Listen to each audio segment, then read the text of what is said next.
All right, it's great to see everybody back here at our third installment of the Notes from the Field special series on GRM. Before we get started, I just wanted to say that I wanted to give a big shout out to Dawa Sherpa, who has been working tirelessly behind the scenes to make all of the interpretation function and to get all of the speakers where they need to be at the right times with everything. So big round of applause for Dawa Sherpa. Thanks, Dawa, for all your work on making this Notes of the Field seminar series really exciting.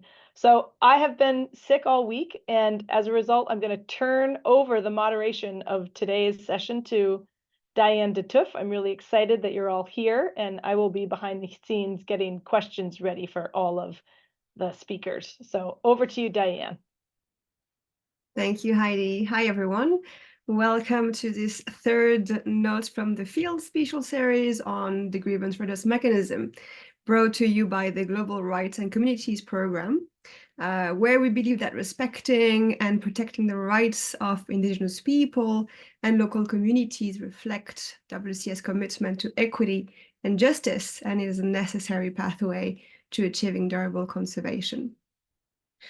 So, to ensure that this is happening on the ground, a grievance redress mechanism, or a GRM, should be in place to enable us to receive and resolve in a timely manner any complaints, especially those related to infringements on this commitment to a human rights-based approach to conservation. And so for those of you who missed the first two presentations, we had Margit on December 5, who talked to us who provided the general overview of the GRM with details from the rollout of the GRM at 2 sites in Central Africa. And we had a really good discussion following her presentation. And then a week ago, we heard from Manuel and Eduardo, who told us about how they are setting up their GRMs to meet the funder demands and to integrate with other local NGOs who are also operating the GRM. So today we are excited to hear from PEN in Cambodia and Simon from Tanzania to discuss setting up a GRM where we are working with a government or where the government has ultimate control of a project. And PEN will start. So Ms. PEN Sreypich, she's a conservation compliance and grievance officer based in Keo Seima Wildlife Sanctuary in Cambodia. And she has been in this position since the end of 2021 with WCS, and mainly responsible for RED plus benefit sharing. And as usual, because we have some interpretation today in both English, French, I'm not sure about Spanish, but PEN is going to talk in Khmer, and we are asking both the presenters and the people who ask questions to speak slowly, please, to help with the interpretation. So thanks a lot, and I will let the floor to PEN, unless Heidi, I missed something. I think you covered it all. I think there may be a tiny bit longer delay because we are translating from Khmer to English, and then the Spanish and French translators will use that English to translate from back to Spanish and French. So PEN, when you're talking, if you can say a few things and maybe give a little pause for all of the interpretation to catch up, then people will be able to understand the full presentation. Thank you. Over to you, PEN. Thank you, Heidi. Thank Heidi. And hello, everyone. It's nice to see you all here. And thank to participant all. I'm Sreypich, a conservation compliance and grievance officer based in Keo Seima. I will be present in Khmer and to share FGM implementation in this area. And my team are here. If any question I could answer, I will reach out to them. And saying to Deva and Heidi to give opportunity for me and our team to share about the implementation of the SGM here. And let's begin.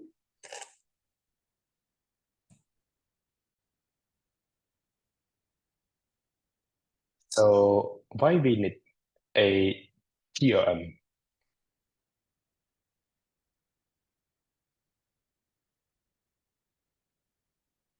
So it is a requirement of the Climate Community and Biodiversity Alliance. So for CCB terms, we are using the word FG or P. However, in Keo Seima redress project, we use the word FGRM, which stands for feedback and grievance redress mechanism. FGRM has three stages, or in other words, there are three stages to address complaints and grievance. In the first stage, the first stage is at the project level. The second stage is conducted with stakeholders, the third party who do not receive the benefits from redress. And if the complaint is not resolved, we can submit the complaint to the court. FGM must be publicized and accessible to stakeholders, including FP consultation.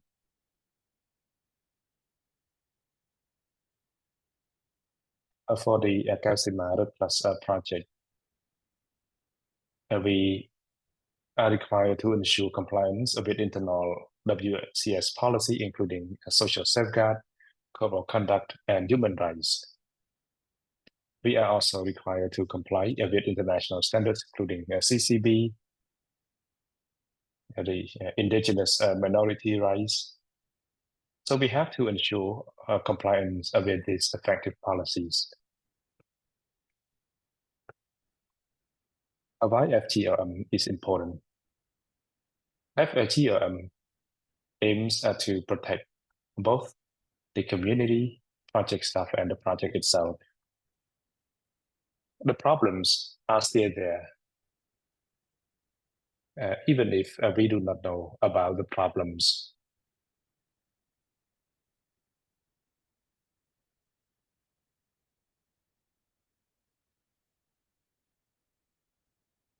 If we do not find out about the problem will be emerging through audits, journalists, researchers, and the government.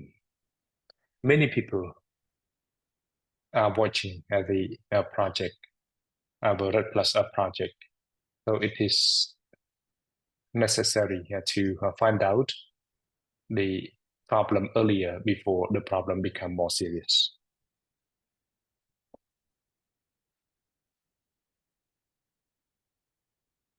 For example, complaint about cash for communities with the FGRM in place. Communities are made aware of the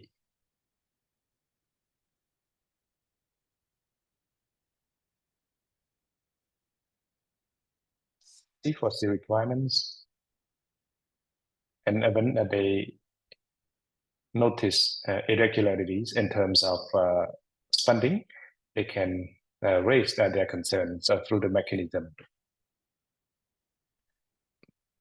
Through this mechanism, the team is also able to speak to the community and explain how it all works. Community members are happy, the team is also happy.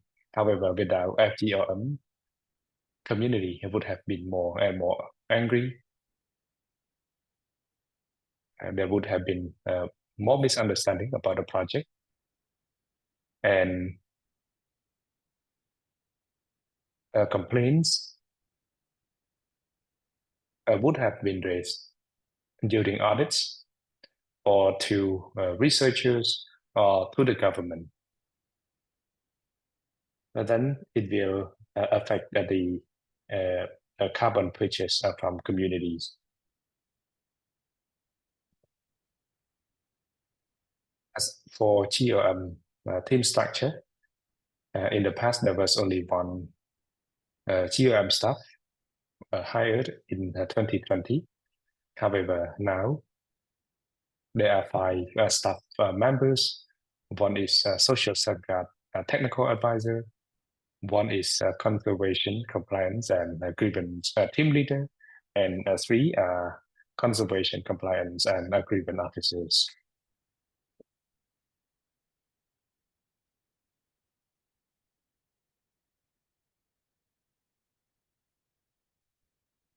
So how does the mechanism work? So we receive complaints through boxes, hotline, for project staff. The information is collected and stored in a database. We will categorize whether it is project grievance, general grievance, or common. If it is a project grievance, the grievance will be referred to the red committee to take actions on the complaint. Once action is taken, a response letter must be issued. And if the complainant is happy with the settlement, then the complaint is resolved. As for the practice or the implementations of FGRM in Keo Seima district, we raise awareness on the mechanism to 20 communities and all stakeholders.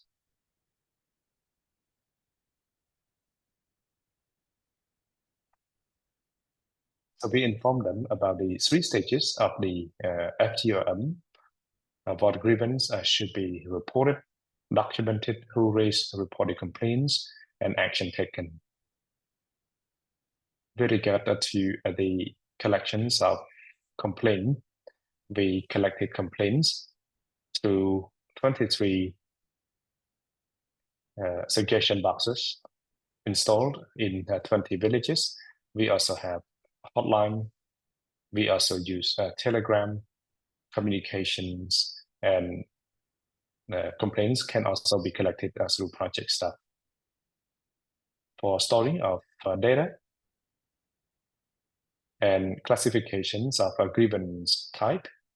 So normally grievance is stored in Excel database. So how to respond to grievances?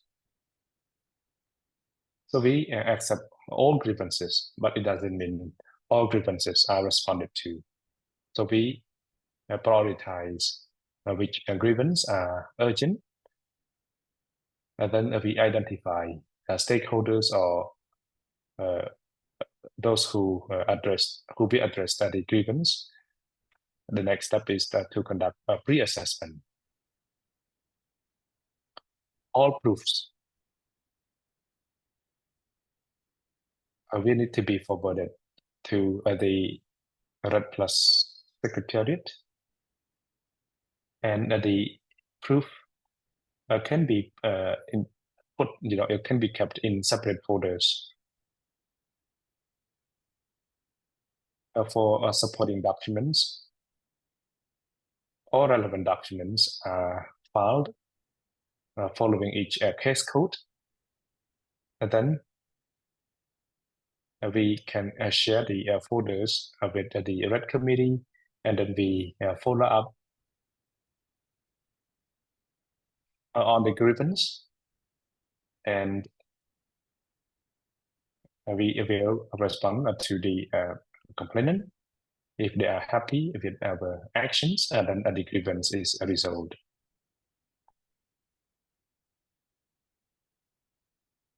So this is the data on grievance that we have received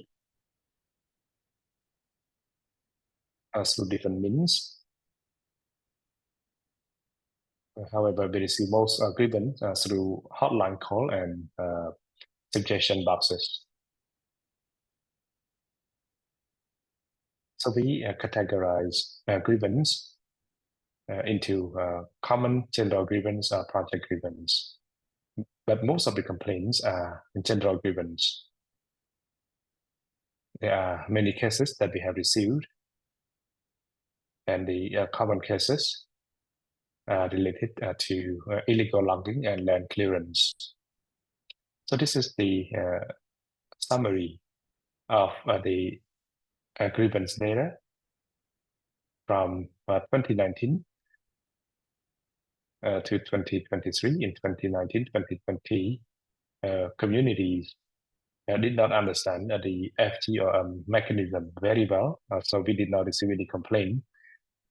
In 2022 and 2023, communities are more aware of the mechanism, so they can raise their concerns. So the number of grievances has increased. Next step, the project will establish a committee for grievances related to law enforcement. The committee will have secretariat. I'm sorry, the members of the committee would be National Red Plus Secretariat, Provincial Department, Red Plus project managers. Heidi and Deva came to Cambodia, and she told us that we can submit complaints using Kubo toolbox.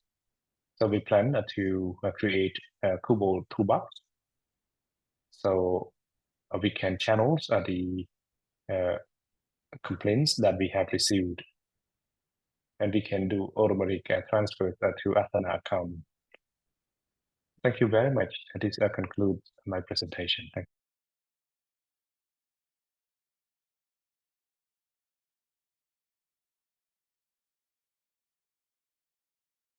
you. Thank you so much, PEN.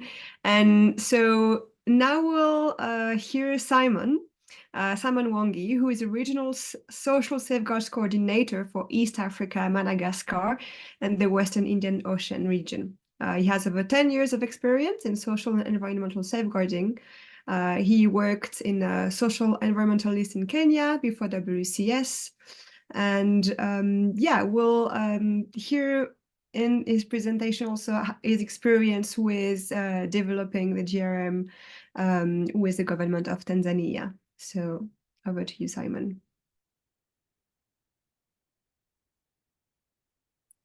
Thank you, Dea, and welcome. So welcome to the last part of this webinar, where I'll be talking about our journey in developing and implementing GRM, whereby the government want to have a lot of control in what we do.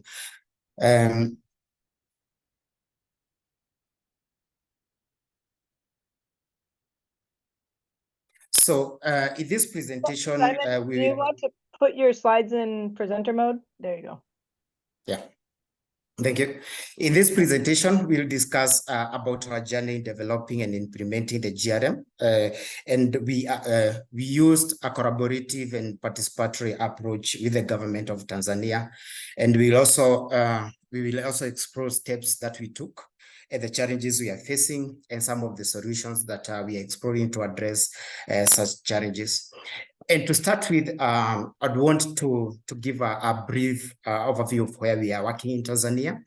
And on my right, we have our marine program where we are working in Zanzibar.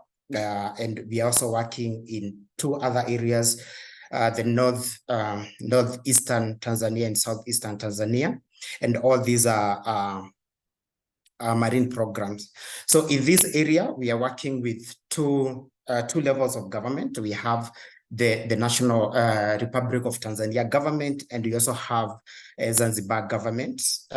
So that's one of the unique characteristic of our marine projects in Tanzania. We also have this huge area that we call Southwestern Program, that we have some research that we are carrying on in this area. And we are also developing a RED Plus project in the Southern Highlands area. We also have the one that is shaded black. We have a Ruaha Katavi landscape, which forms one of our most important landscape in Tanzania. And within the Ruaha Katavi landscape, we are supporting communities to manage one of the most important wildlife corridors in Tanzania.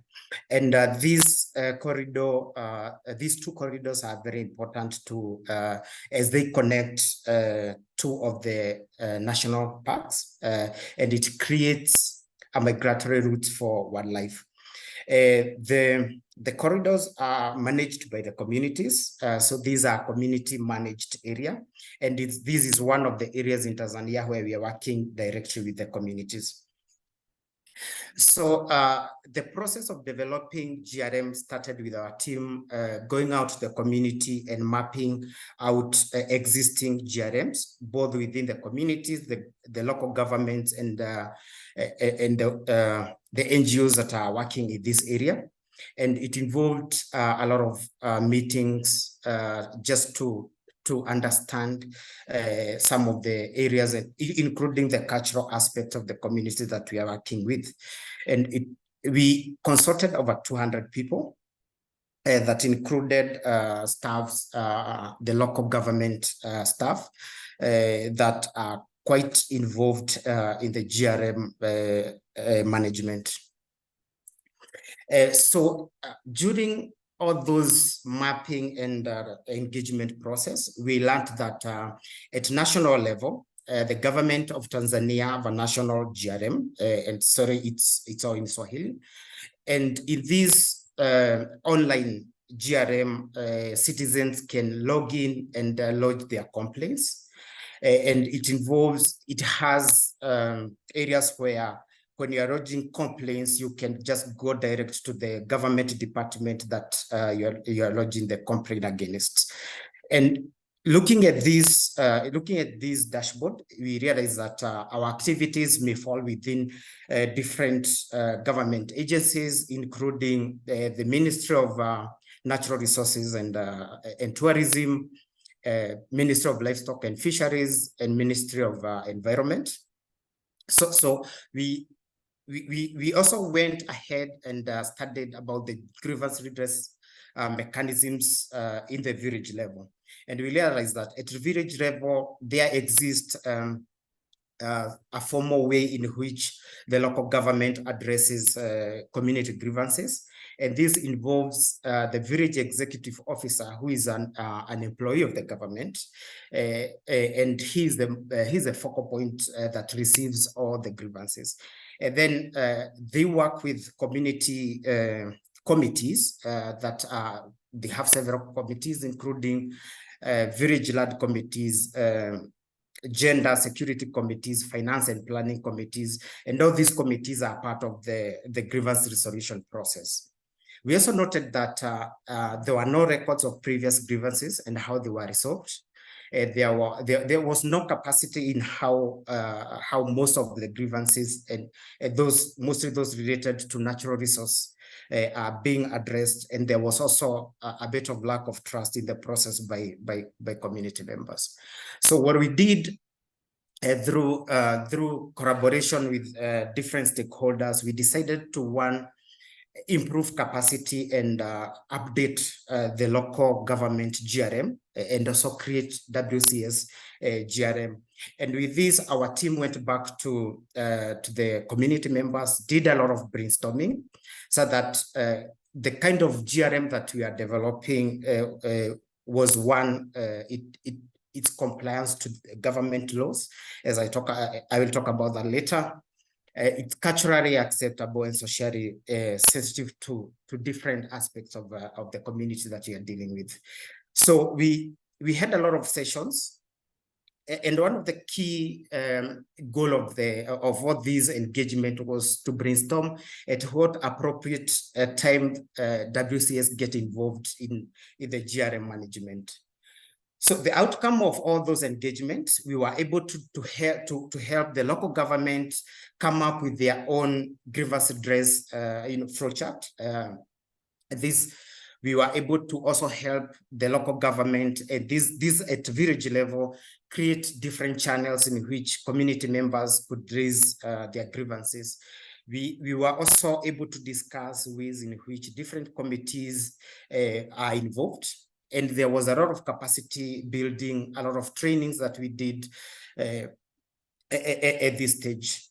So we also went ahead and made sure that we came up with a way that this local government, the village level government staff are able to capture all the grievances and create records of how they are dealing with these grievances through the whole of this grievance resolution process.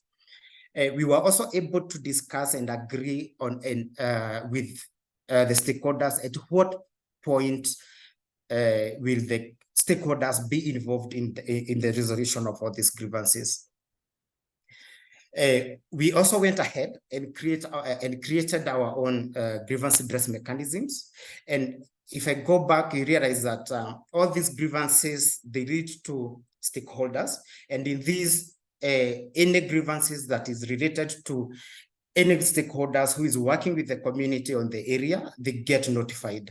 And in this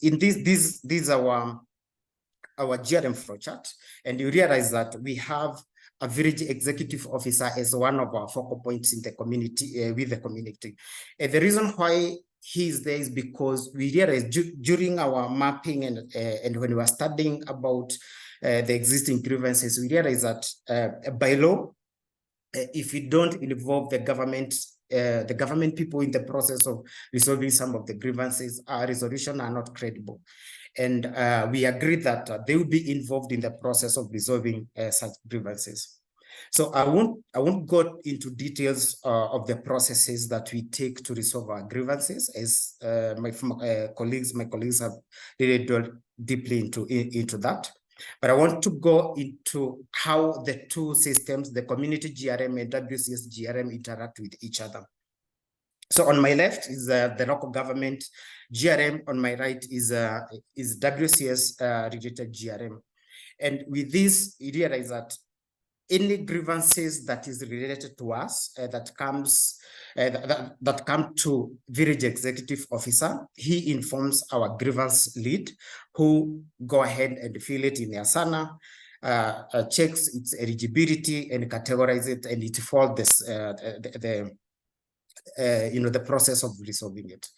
But we realized that a village executive officer, being the head of the village, they are very busy, and sometimes it takes a lot of time to communicate grievances to our grievance lead. So WCS, we supported the villages that we are working with that are managing those corridors.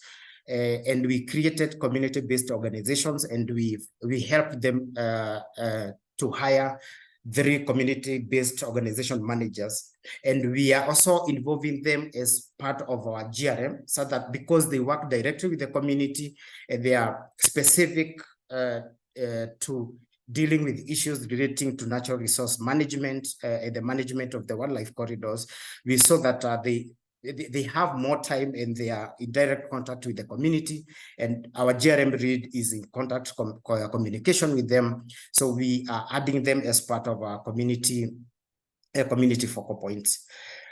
You realize that in our WCS related GRM, there is different areas that we are involving the village executive officer. And you notice that when you are dealing with low-level grievances, we are doing investigations, collecting more information together with the village executive officer. And the reason why we are doing this is to make sure that the kind of resolutions that we are developing, they have credibility and authority, so that the community will adhere to these resolutions.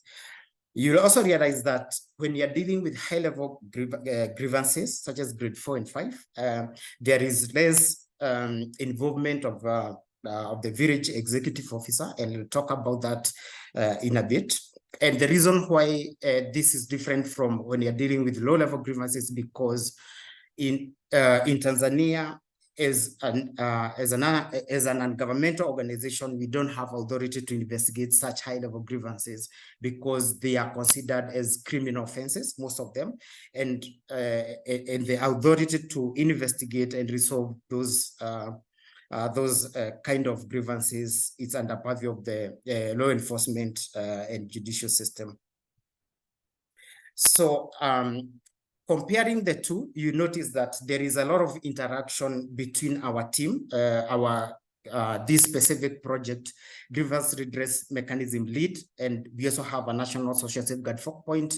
There is an open communication with different levels of government, local government, including at village level, at ward level, and at district level. And the reason why we adopted this specific strategy is to make sure that we have an open conversation and communication with all these different levels, so that we can be able to learn about the resolution processes of some of the grievances that are not coming through our system, but went through their system, and somehow and collaboratively be able to address them.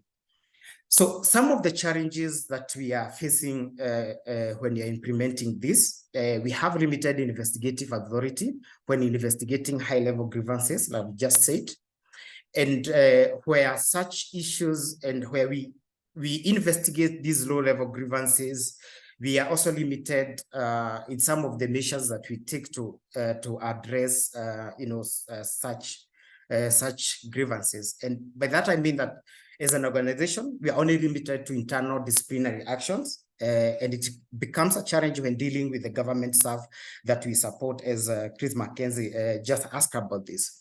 And we are also seeing a high turnover rate of government employees. This includes village executive officers and the ward executive officers. And if you go back to our flowchart, you realize that village executive officers form a crucial link between our GRM and the community GRM.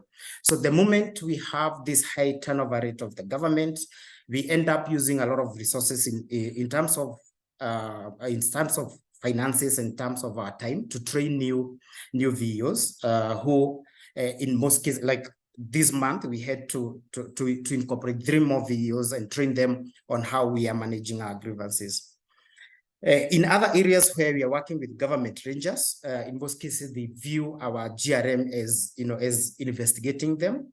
And there is a lot of issues when we want buy-in from these government rangers. Most of these sites are in remote areas whereby sometimes community may raise grievances, and because we don't have connection, it takes time to reach our team, and also the process of resolving such grievances may take long. We are also experiencing another challenge dealing with pastoralists, and this is a new challenge that we are trying to figure out how to solve it, because during some seasons we have pastoralists migrating from drier areas of Tanzania to these areas that community have created, community wildlife corridors. And this is creating a lot of issues that we anticipate that they come through our GRM. So these are some of the challenges that we are facing. And to try and address these challenges, WCS, together with other conservation NGOs in Tanzania, we are engaging different ministries, and one of the key ministries that we are engaging is the Ministry of Natural Resources and Tourism, whereby this committee is in direct contact with the senior government officers, and we are trying to have agreements in ways in which the social safeguard, not just GRM, but social safeguard can be incorporated in the whole structure, including in the curriculum that is being used to train some of the rangers. We are also including preventive measures in our agreements and contract with the community that we support. And in the community-based organization that we supported the community to form, we made sure that there is clauses that say that we cannot support them if they are engaging or if the village scouts are armed. So, and those are some of the issues that we are trying, those are some of the preventive measures that we are trying to put in place, making sure that although at some point we know that we don't have authority, at least when we are getting into agreements with these with communities, we are able to put these clauses that prevent them from engaging armed scouts and armed village forest guards. Like I said, we are also incorporating the 3 community-based organization managers as part of community focal points. And this is to increase avenues for community members to lodge complaints. And we see this, we decided to do this because their work is more connected to natural resource management. And this is direct entry point to what we are doing in this specific area. We are also figuring out how to use participatory and collaborative approach to investigation with law enforcement and judicial system. And this, we are also doing this by maintaining open communication and collaboration with relevant government agencies, law enforcement, and community that are involved.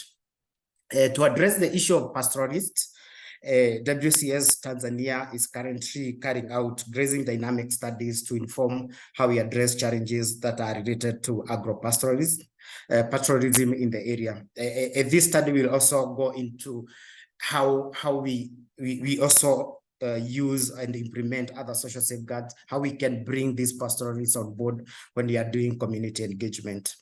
So in Tanzania, our GRM is quite new. It's 3 months old. So we haven't received a lot of grievances. So these are some of the issues that you are learning as we roll it out.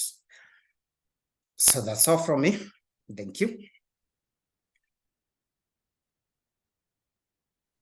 Great.